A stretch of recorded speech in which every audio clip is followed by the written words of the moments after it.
Okay, I was asked to work some Novaculite, so here goes. I did forget to mention a book in the last video, Stone Artifacts of Texas Indians by Turner, Hester, and others. These are all full-sized items, artifacts, various timetables. Good stuff. Okay. I take that book for granted. I just always think I have that available. Also, I sewed up the hole in my glove with regular needle and thread. I don't know if I mentioned that already. Gotta figure out what to do about that one because the flakes still get into there. But anyway, I broke the needle on this right after I finished. I was trying to straighten it back out and I broke it. I bent the needle while doing that. Okay, so here we go. Knapping Novaculite. Okay.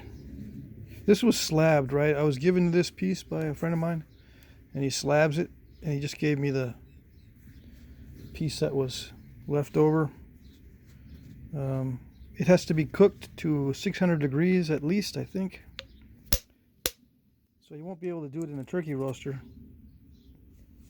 Oh, that's weird.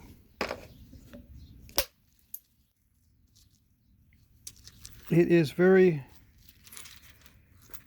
very crumbly. Not crumbly. I don't know how to explain it. It naps extremely easily. Sometimes too easily. Almost like hard candy. It's like napping hard candy, right? Breaks up very easy. I use it for small pieces.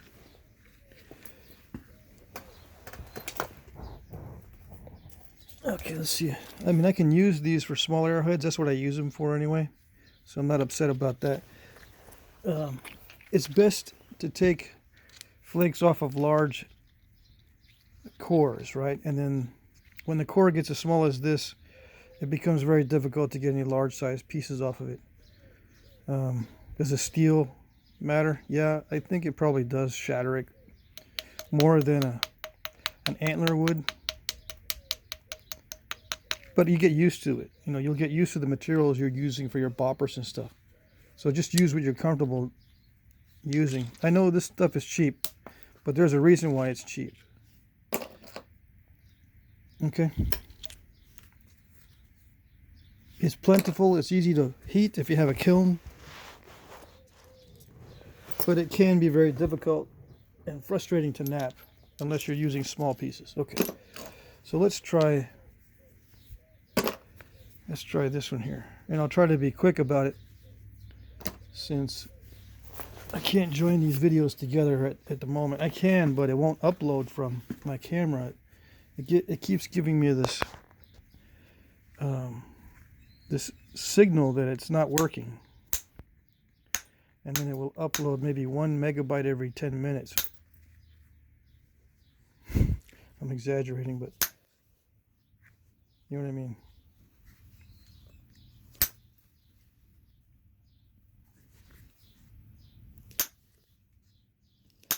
With a shorter video, they upload faster. I still get that little tone that it's giving me some kind of warning. Maybe I've already exceeded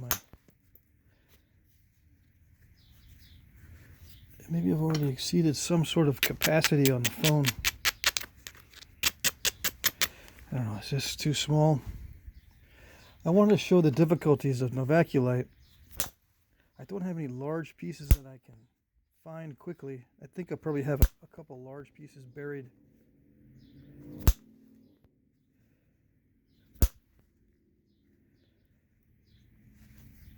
And I don't want to get those out right now. So I'll try to nap this smaller piece, get rid of the turtle back and so forth, like usual.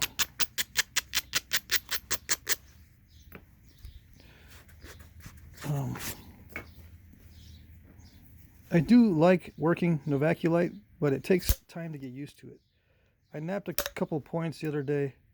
I think a couple days ago I napped a couple points from it to get used to it, right? And I filmed one of these. Actually I filmed both, but this video screwed up, so I deleted that video. I had this filmed complete, but it wouldn't upload. I had what I did was I used my camera editor to join these. There was like 2 videos, join them together. I deleted the original first 2 shorter ones, and it would not upload the larger one. So then I got discouraged, right? I said, well, I don't know what I'm going to do. So we'll just try again. So it does take time to get used to Novaculite. Those two arrowheads, projectile points. The first one started out thicker. Ended up thicker, and started out with a larger piece.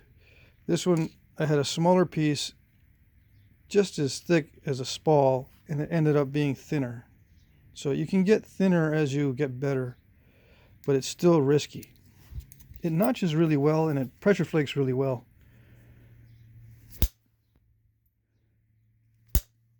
But, you know, don't take it for granted.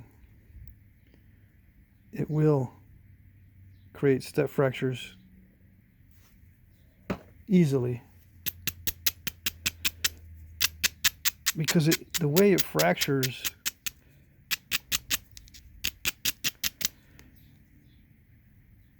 I guess it's a lot like quartzite, right? It's a little bit of grittier type grain, even though it feels smooth and glossy. I think the grain of this is a little bit grittier, and when that happens, it loses a lot of energy trying to force the flake path.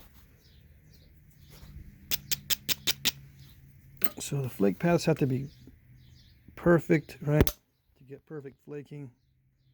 The platforms have to be very strong so they don't stall or crush. A platform can stall, yeah. It can look similar to a stalled notch, right? It just looks white and powdery, and it has a bunch of crushing. And you try to hit again in that spot, and it won't go. Or you try to use a pressure flaker, and it won't go. When it does go, it'll be nice. It's got to watch out for overshots, too. If I were to compare it to another material, I would say, let's see.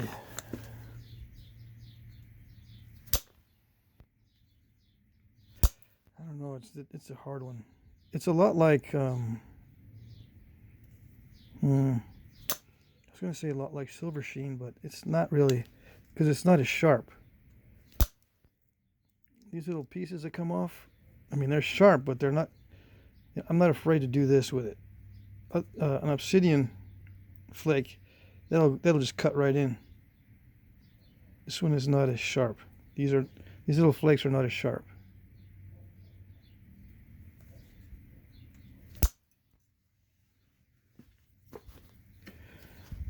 If I had a ton of this stuff, I could nap it all day. It's not fatiguing at all. Just fatiguing on your nerves maybe. But as far as physically, I would say it's one of the least fatiguing materials. So I don't know what I can compare it to other than maybe a silver sheen.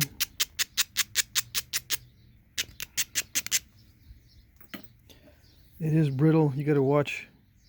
It does, you know, you can snap it in half extremely easily. If you're working on a large piece. It has excellent translucency, so it makes beautiful pieces.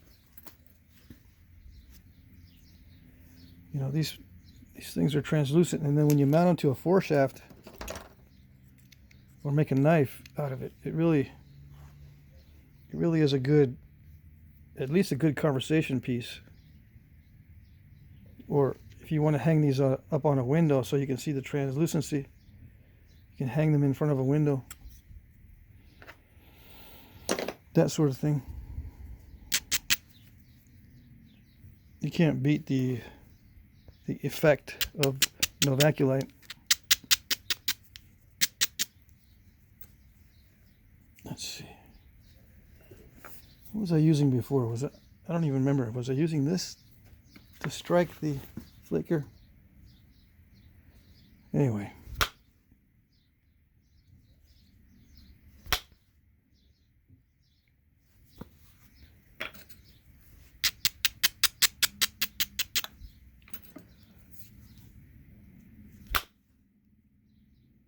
I don't know what's better for flaking. Something with a lot of initial power, like a very hard mallet, or something softer like this.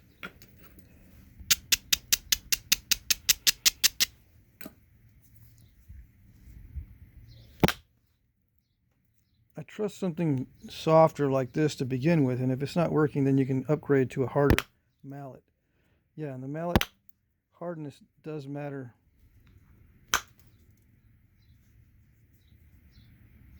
So it's something you can experiment with.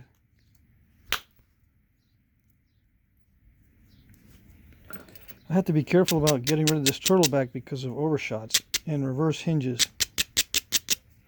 You know, if I hit from the base like I want to, it can easily curl in and just cut the whole thing in half, even when it's this thick. So the strategy is to be very careful about creating platforms and hit it from the sides. And now that I say that, I'm going to do one flake here from the base because it's just a really thick spot. Then I can hit from the corners and the side.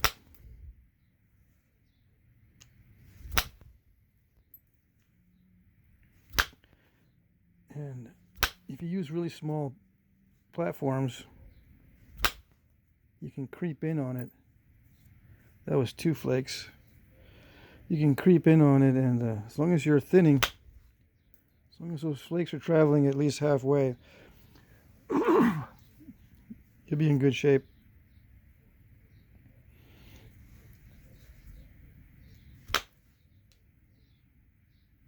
Because you don't want it to end up